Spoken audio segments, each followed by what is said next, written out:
Welcome back, everyone.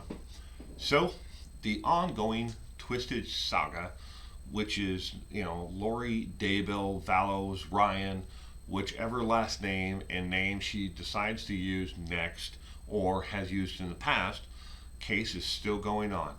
So, she was in court today again.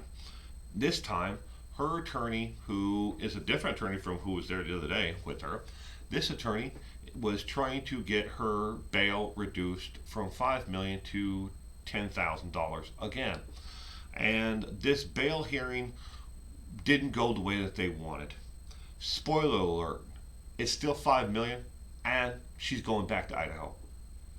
So, what did we learn from this case today? And what was confirmed? Some of the things that had been kind of rumored out there have definitely been confirmed now. And oh, I got my note cards. Now, why am I not playing the video that's over my head here? Why am I not playing the audio of it? Well, first off, my 3-year-old son could shoot a better video than this. The camera operator didn't seem to know how to use the focus, didn't know how to plug the microphone in, and certainly didn't do their job because they were focused on the floor, they were focused in on the audience in the gallery, but not the actual attorneys or Lori Vallows. And there were a couple of ones where they panned down, they made sure that the table was in focus and her shoes were in focus, the flip flops to give you in jail, but they weren't really doing their job. And again, my 3-year-old could have done a better job. So this is the best that it's going to get. This lousy video with no sound. It's better because at least you don't have to hear this. When the microphones became unplugged, and you don't have to hear and look at the total unfocusedness of the entire thing. So let's see, what did we learn today? First, the attorney there, whoever this guy is, I'll put his name at the end of the video. This attorney who was representing her there said that she has an attorney in the state of Idaho who was trying to get the child issue with the CPS, Child Protection Agency, resolved before the time ran out or have it completely squashed. Now, I find this very humorous because if they actually she has an attorney there who is working on it. This attorney was quieter than a church mouse. So quiet that the church mouse is actually dead because nothing, absolutely nothing was filed with the court, nothing was filed with the DA, nothing was put on the court docket, nothing was done legally anywhere at any time that you can find from the actual Idaho court system. And if you want confirmation of anything that I'm talking about here, go look up the videos for Channel 4 News there in East Idaho. They have put the court documents to everything on every single one of their videos. They have attached it. Go pull them up on YouTube and click on the links. There are a lot of them. I don't have the time nor the desire to post all those documents. But I'm not telling you anything that you can't read for yourself. I'm just combining it all here, and giving you the Cliff Notes version of it all. But again, this attorney did nothing. If she has an attorney there, and I find this humorous, is they did nothing, absolutely nothing to get this done. There's nothing at all. And they never spoke out. They never made a press conference. They didn't do anything. If she has an attorney there, they didn't do anything. Next, Lori Vallows in 2009 and 2011 had several contempt of court charges pending against her during the divorce proceedings and separation with Mr. Ryan. And during that time, she was convicted of custodial interference during the divorce and the child custody portion of the actual case. Custodial interference, it's a misdemeanor, but she was convicted of it. She did have to pay a fine. But in Mr. Ryan's actual statements during the divorce, he said in those actual statements, again, online with Channel 4 News, that she interfered with the actual court proceedings multiple times, When she was supposed to show up for court, she took off. She just left town. Decided, screw this, I don't need to be here. When she was supposed to show up with the children, she took the children out of town with her. When she was supposed to be there with the children, she just decided, I don't want to go, so she didn't go. This was repeated behavior from 2009 and 2011, and it keeps on going over and over again. Whenever the courts have asked her to do something, she just said, I just don't feel like doing it. So she didn't do it.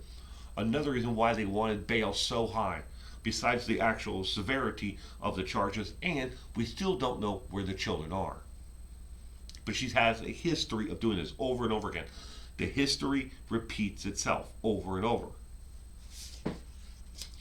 The attorney there in this court case said that the order for the CPS, the court order there, to have the children speak with the CPS, was nothing about a complaint that had been filed for the welfare check on the children itself.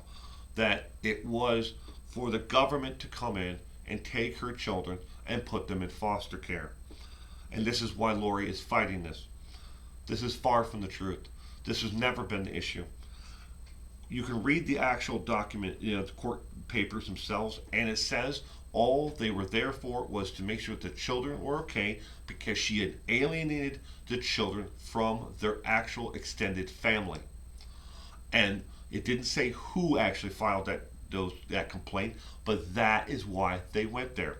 And then Lori lied to them and said, oh, they're not here, JJ's in Arizona. And then when they called that number in Arizona and they spoke to that lady, she said, Lori asked me to lie for her and said that, to tell you that JJ was here. We're not going to do it. JJ's not here. JJ, has never lived here with us. He's never been here with us. So that's when they went back with and got the actual court, real issue with the contempt of court when they were going to file it and never did. But they went back to go talk to her again, and they were gone. They skedaddled moments after they came there the first time. They actually cleared out a large chunk of cash from their bank account that very day that they came and showed up at their house. And they most likely took off shortly thereafter, not looking back. Where did they go between Idaho and before they showed up in Hawaii? We don't know. But they went somewhere besides, there in Rexburg. But court order, again, has nothing to do with their coming there to take the children to put them into foster care. Next,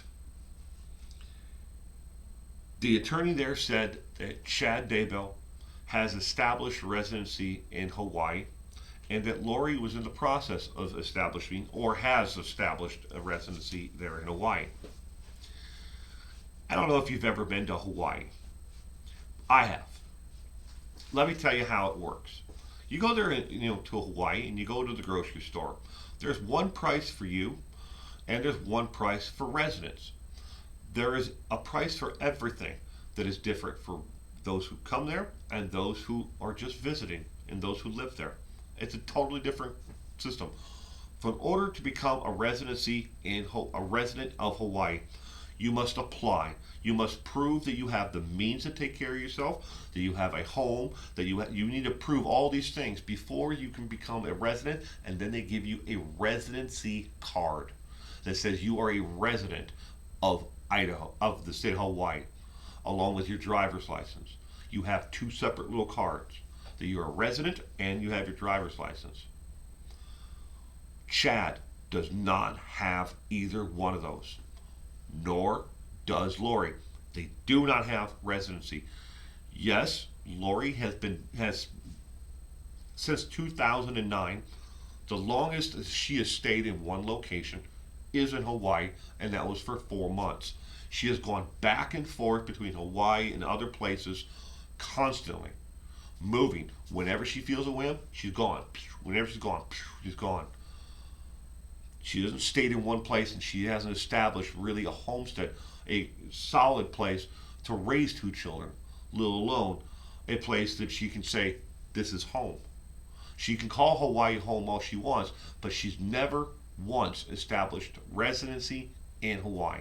She's never held a job there. She's never owned a home there. She's never rented a home there. The place where they are staying is on a month-to-month lease. They don't have a power bill, a cable bill, sewer bill, trash bill, nothing for that place. That's all in the owner's name, and they pay them a flat amount for all of that. The car that they own, that they've been using, they don't own it. They've been renting it, And the one before, somebody else rented for them, and they just gave that other person cash. And I have an idea of who they might be here in a second. But they certainly have never established residency in Hawaii. Excuse me. Next, where's Chad? Where is Chad Daybell? He's not in the gallery anywhere. He wasn't spotted outside the courtroom before the courtroom opened. He wasn't spotted in the parking lot anywhere on the premises of the courthouse at all today. He was pictured and stopped and talked to by Channel 4 News at a gas station earlier in the day, 2 hours and 40 minutes before the court proceedings started. He was filling up his car, the rental car there, most likely to return the car to the rental agency. He probably, if he's smart, has seen the writing on the wall and has decided to leave. To go where? Don't know. Is he flying somewhere? Don't know. Maybe he's going to swim back to the mainland. I don't know and don't care. But the reporter who saw him at the gas station asked him directly, "Where are the children?" Chad's only answer was, "I'm not at liberty to say." When they asked him, about the concern that other people are expressing for the whereabouts of the children, he said, he's glad that people are supporting of him, but he can't say where the children are. But he never showed up at the courthouse today for Lori's hearing. He wasn't there in the parking lot, in the building, nowhere at all. Where'd he go after the gas station? Nobody knows. But he wasn't there to support Lori, apparently. But again, I'm getting to the clue about who the people may have been who rented the car for them originally when they first got there. It's a hint. It's a clue. I don't know. But these people, we're going to get to them. Next, the DA brought up that Lori, since 2014, not 2009, 2000 through 2011 when she was going through the divorce with Mr. Ryan, but since 2014, she has had multiple identities and multiple different driver's licenses in different states. Every time she moves, she gets a new driver's license and doesn't necessarily surrender the driver's license that she had in the other state. Remember now, she has used 3 separate last names that we know of, not counting her maiden name. She has used Ryan, Vallows, Daybell that we know of right now. What other last names has she used? And underneath one of those last names, does she possess a passport or a form of identity that could get her out of the United States into Canada or into Mexico? Don't know.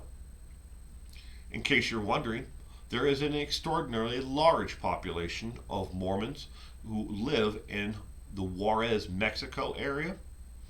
They are pinched off currently in the drug cartel wars down there, and they're afraid to leave.